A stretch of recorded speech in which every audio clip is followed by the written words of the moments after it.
Hello friend, स्वागत है आपका अपने चैनल लास्ट क्लास में। आज की इस वीडियो में सामाजिक विज्ञान के काफ़ी महत्वपूर्ण 20 ऑब्जेक्टिव प्रश्न हम आपको देंगे और आपको 20 में से भी सही करके दिखाना है।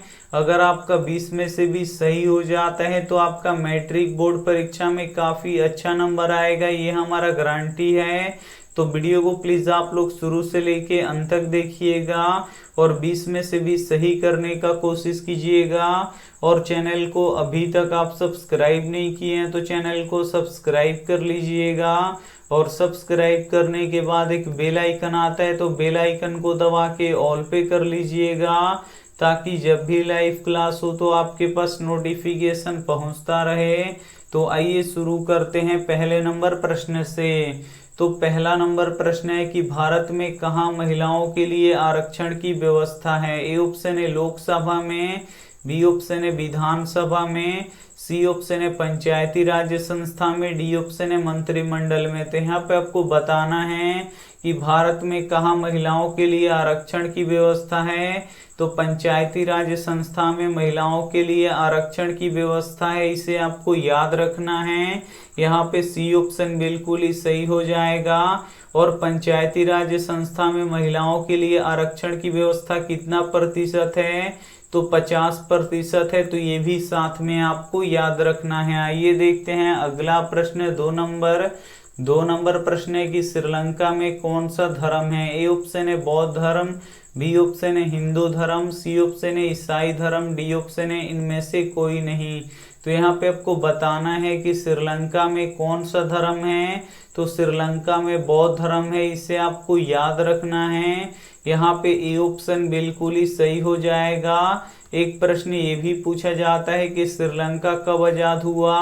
तो श्रीलंका 1948 में आजाद हुआ, तो ये भी साथ में आपको याद रखना है। आइए देखते हैं अगला प्रश्न, 3 नंबर प्रश्न है कि 15वीं लोकसभा में महिलाओं की भागीदारी कितनी प्रतिशत थी। ए ऑप्शन है 25%, बी ऑप्शन है 15%, सी ऑप्शन है 10%, डी ऑप्शन है 20%। यहाँ पे आपको बताना है कि 15वीं लोकसभा में महिलाओं की भागीदारी कितनी प्रतिशत थी। तो 10% थी, इसे आपको याद रखना है।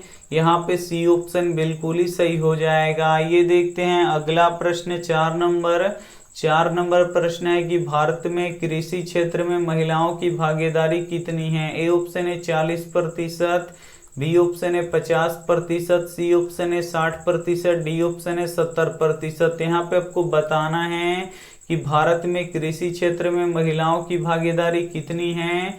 तो 40% है, इसे आपको याद रखना है। यहाँ पे ए ऑप्शन बिल्कुल ही सही हो जाएगा। ये देखते हैं अगला प्रश्न, 5 नंबर प्रश्न है कि लोकतंत्र के मार्ग में सबसे बड़ी बाधा क्या है। ए ऑप्शन है अशिक्षा, बी ऑप्शन है लोकतंत्र में आस्था, सी ऑप्शन है सामाजिक समानता, डी ऑप्शन है राजनीतिक जागृति। तो यहाँ पे आपको बताना है कि लोकतंत्र के मार्ग में सबसे बड़ी बाधा क्या है। तो अशिक्षा है, इसे आपको याद रखना है।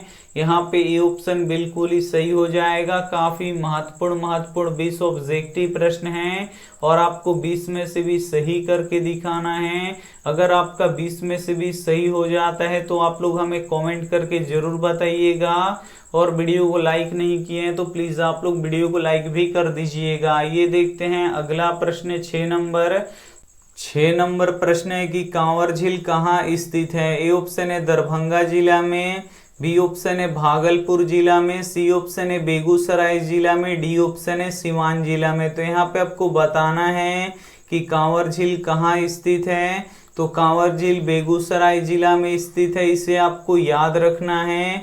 यहाँ पे सी ऑप्शन बिल्कुल ही सही हो जाएगा। ये देखते हैं अगला प्रश्न, 7 नंबर प्रश्न है कि अमेरिका और रूस में कौन सा अर्थव्यवस्था है। ए ऑप्शन है पूंजीवादी अर्थव्यवस्था, बी ऑप्शन है समाजवादी अर्थव्यवस्था, सी ऑप्शन है मिश्रित अर्थव्यवस्था, डी ऑप्शन है इनमें से कोई नहीं। तो यहाँ पे आपको बताना है कि अमेरिका और रूस में कौन सा अर्थव्यवस्था है।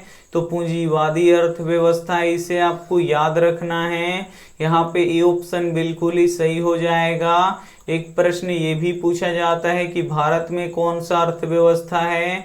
तो तो भारत में मिश्रित अर्थव्यवस्था है, तो ये भी साथ में आपको याद रखना है। आइए देखते हैं अगला प्रश्न 8 नंबर प्रश्न है कि नीति आयोग के अध्यक्ष कौन होते हैं। ए ऑप्शन है मुख्यमंत्री, बी ऑप्शन है गृह मंत्री, सी ऑप्शन है प्रधानमंत्री, डी ऑप्शन है रक्षा मंत्री। तो यहाँ पे आपको बताना है कि नीति आयोग के अध्यक्ष कौन होते हैं, तो प्रधानमंत्री होते हैं, इसे आपको याद रखना है। यहाँ पे सी ऑप्शन बिल्कुल ही सही हो जाएगा। और नीति आयोग की स्थापना कब हुआ था, तो 2015 में हुआ था, तो ये भी साथ में आपको याद रखना है। आइए देखते हैं अगला प्रश्न 9 नंबर प्रश्न है कि इंग्लैंड में औद्योगिक क्रांति किस उद्योग से शुरू हुआ। ए ऑप्शन है लौह उद्योग से, बी ऑप्शन है खनन उद्योग से, सी ऑप्शन है वस्त्र उद्योग से, डी ऑप्शन है परिवहन उद्योग से। काफी महत्वपूर्ण प्रश्न है। यहाँ पे आपको बताना है कि इंग्लैंड में औद्योगिक क्रांति किस उद्योग से शुरू हुआ, तो वस्त्र उद्योग से शुरू हुआ, इसे आपको याद रखना है। काफी महत्वपूर्ण प्रश्न है ये आपके बोर्ड परीक्षा के लिए।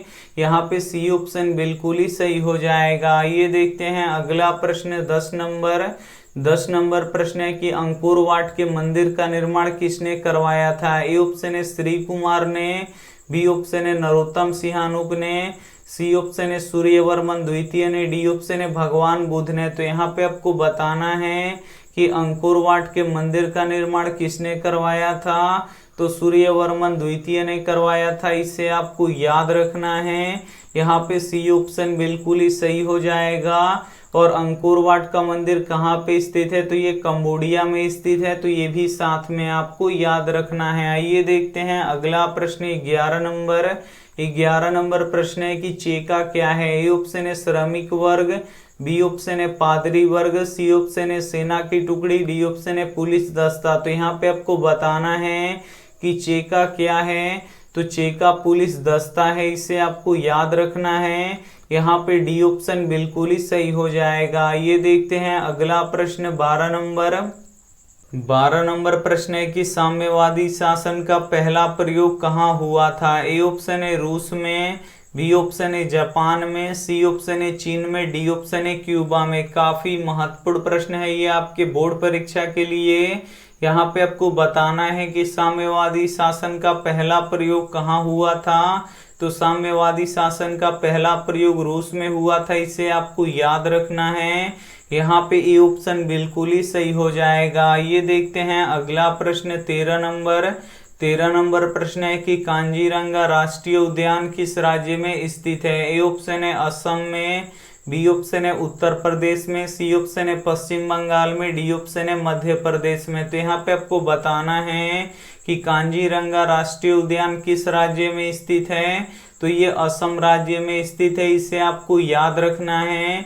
यहाँ पे ए ऑप्शन बिल्कुल ही सही हो जाएगा। और सुंदरवन किस राज्य में है, तो सुंदरवन पश्चिम बंगाल में है, इसे आपको याद रखना है। और गिर वन किस राज्य में है, तो गिर वन गुजरात में है, तो ये भी साथ में आपको याद रखना है। आइए देखते हैं अगला प्रश्न 14 नंबर प्रश्न है कि सौर ऊर्जा निम्न में से किस प्रकार की ऊर्जा है। ए ऑप्शन है अनवीकरणीय, बी ऑप्शन है नवीकरणीय, सी ऑप्शन है चक्रीय, डी ऑप्शन है जैव। तो यहाँ पे आपको बताना है कि सौर ऊर्जा निम्न में से किस प्रकार की ऊर्जा है, तो ये नवीकरणीय ऊर्जा है, इसे आपको याद रखना है। यहाँ पे बी ऑप्शन बिल्कुल ही सही हो जाएगा। ये देखते हैं अगला प्रश्न 15 नंबर प्रश्न है कि गांधी जी को महात्मा की उपाधि किसने दी थी। ए ऑप्शन है मोतीलाल नेहरू ने, बी ऑप्शन है लाला लाजपत राय ने, सी ऑप्शन है रविंद्रनाथ टैगोर ने, डी ऑप्शन है गोपाल कृष्ण गोखले ने। काफी महत्वपूर्ण प्रश्न है ये आपके बोर्ड परीक्षा के लिए। यहाँ पे आपको बताना है कि गांधी जी को महात्मा की उपाधि किसने दी थी, तो रविंद्रनाथ टैगोर जी ने दिया था, इसे आपको याद रखना है। यहाँ पे सी ऑप्शन बिल्कुल ही सही हो जाएगा। काफी महत्वपूर्ण 20 ऑब्जेक्टिव प्रश्न है और आपको 20 में से 20 सही करके दिखाना है। अगर आपका 20 में से 20 सही हो जाएगा तो आपका मैट्रिक बोर्ड परीक्षा में काफी अच्छा नंबर आएगा, ये हमारा गारंटी है। तो वीडियो को प्लीज आप लोग शुरू से लेके अंत तक देखिएगा और वीडियो को लाइक नहीं किए तो प्लीज आप लोग वीडियो को लाइक भी कर दीजिएगा। ये देखते हैं अगला प्रश्न 16 नंबर प्रश्न है कि चौरी चौरा वर्तमान में किस राज्य में स्थित है। ए ऑप्शन है उत्तर प्रदेश में, बी ऑप्शन है बिहार में, सी ऑप्शन है बंगाल में, डी ऑप्शन है उड़ीसा में। तो यहाँ पे आपको बताना है कि चौरी चौरा वर्तमान में किस राज्य में स्थित है। तो ये उत्तर प्रदेश में स्थित है, इसे आपको याद रखना है। यहाँ पे ए ऑप्शन बिल्कुल ही सही हो जाएगा। ये देखते हैं अगला प्रश्न 17 नंबर प्रश्न है कि किस देश में बहुदलीय व्यवस्था नहीं है। ए ऑप्शन है पाकिस्तान में, बी ऑप्शन है भारत में, सी ऑप्शन है बांग्लादेश में, डी ऑप्शन है ब्रिटेन में। तो यहाँ पे आपको बताना है कि किस देश में बहुदलीय व्यवस्था नहीं है। तो ब्रिटेन में बहुदलीय व्यवस्था नहीं है, इसे आपको याद रखना है। यहाँ पे डी ऑप्शन बिल्कुल ही सही हो जाएगा। ये देखते हैं अगला प्रश्न 18 नंबर प्रश्न है कि कृषि क्षेत्र में कौन सी बेरोजगारी पाई जाती है। ए ऑप्शन है छिपी बेरोजगारी, बी ऑप्शन है बेरोजगारी, सी ऑप्शन है पूर्ण बेरोजगारी, डी ऑप्शन है वित्त बेरोजगारी। तो यहाँ पे आपको बताना है कि कृषि क्षेत्र में कौन सी बेरोजगारी पाई जाती है। तो छिपी हुई बेरोजगारी पाई जाती है, इसे आपको याद रखना है। यहाँ पे ए ऑप्शन बिल्कुल ही सही हो जाएगा। ये देखते हैं अगला प्रश्न 19 नंबर प्रश्न है कि निम्न में से कौन सी सेवा गैर सरकारी है। ए ऑप्शन है सैन्य सेवा, बी ऑप्शन है वित्त सेवा, सी ऑप्शन है मॉल सेवा, डी ऑप्शन है रेल सेवा। तो यहाँ पे आपको बताना है कि निम्न में से कौन सी सेवा गैर सरकारी है। तो जो मॉल सेवा है ये गैर सरकारी है, प्राइवेट है, इसे आपको याद रखना है। यहाँ पे सी ऑप्शन बिल्कुल ही सही हो जाएगा। ये देखते हैं अंतिम प्रश्न 20 नंबर प्रश्न है कि हुआ आंदोलन किस प्रकृति का था। ए ऑप्शन है क्रांतिकारी, बी ऑप्शन है धार्मिक, सी ऑप्शन है सांप्रदायिक, डी ऑप्शन है क्रांतिकारी और धार्मिक। तो यहाँ पे आपको बताना है कि हुआ आंदोलन किस प्रकृति का था। तो क्रांतिकारी और धार्मिक दोनों था, इसे आपको याद रखना है। यहाँ पे डी ऑप्शन बिल्कुल ही सही हो जाएगा। आप यहाँ पे 20 प्रश्नों को सॉल्व कर चुके हैं, तो अब आप हमें बता दीजिए कि आपका 20 में से भी सही हुआ कि नहीं हुआ। अगर आपका 18 भी सही होता है तो आपका फाइनल बोर्ड परीक्षा में काफ़ी अच्छा नंबर आएगा, ये हमारा गारंटी है। और जिन बच्चों का यहाँ पे 15 से नीचे सही हुआ है उनको थोड़ा सा और मेहनत करने की ज़रूरत है। आप लोग थोड़ा सा और मेहनत कीजिएगा तो आपका भी 18 प्लस नंबर आएगा, ये हमारा गारंटी है। तो इसमें से जो भी प्रश्न आपको याद नहीं है तो प्लीज़ आप लोग उसे नोटबुक पे लिख के ज़रूर याद कर लीजिएगा और टाइम टू टाइम आप लोग रिवीजन करते रहिएगा। यहाँ पे हम कमेंट देख रहे हैं तो आप लोग बता दीजिए कि आपका 20 में से 20 सही हुआ कि नहीं हुआ। और ये रहा आपके लिए होमवर्क प्रश्न, इसका जवाब आपको कमेंट बॉक्स में देना है कि दूध के उत्पादन में लाई गई क्रांति कौन सी है। ए ऑप्शन है हरित क्रांति, बी ऑप्शन है श्वेत क्रांति, सी ऑप्शन है पीली क्रांति, डी ऑप्शन है लाल क्रांति। तो जो भी ऑप्शन आपको सही लगे वो आप हमें कमेंट करके जरूर बताइएगा। और अभी तक आप हमारे ग्रुप में नहीं जुड़े हैं तो हम यहाँ पे नंबर लिख देते हैं। आप लोग क्या कीजिएगा, सिर्फ व्हाट्सएप से इतना बोल दीजिएगा कि सर हमें ग्रुप में जोड़ दीजिए, तो हम आपको ग्रुप में जोड़ देंगे। ग्रुप में यहाँ पे PDF डेली एक मिलता है, तो यहाँ पे हम नंबर लिख देते हैं 87 89 30 73 04। और एक भी रुपया नहीं लगता है, बिल्कुल आप लोगों को फ्री में PDF दिया जाता है। तो इस नंबर पे आप लोग SMS करके बोल दीजिएगा। आप लोग अभी तक ग्रुप में नहीं जुड़े हैं तो अगर आप लोग पहले से जुड़े हैं तो कोई बात नहीं, अगर जो भी बच्चे नहीं जुड़े हैं तो आप लोग जुड़ जाइएगा। और वीडियो को लाइक नहीं किए तो प्लीज़ आप लोग वीडियो को लाइक कीजिएगा, अपने दोस्तों के पास इस वीडियो को ज़रूर शेयर कीजिएगा। और चैनल को अभी तक आप सब्सक्राइब नहीं किए हैं तो चैनल को सब्सक्राइब करके साथ में बेल आइकन को ऑल पे दबा लीजिएगा, ताकि जब भी लाइव क्लास हो तो आपके पास नोटिफिकेशन पहुंचता रहे। थैंक यू फॉर वॉचिंग, मिलते हैं अगली वीडियो में। तब तक अपना ध्यान रखिए, मन लगा के पढ़ाई कीजिए। Take care and bye.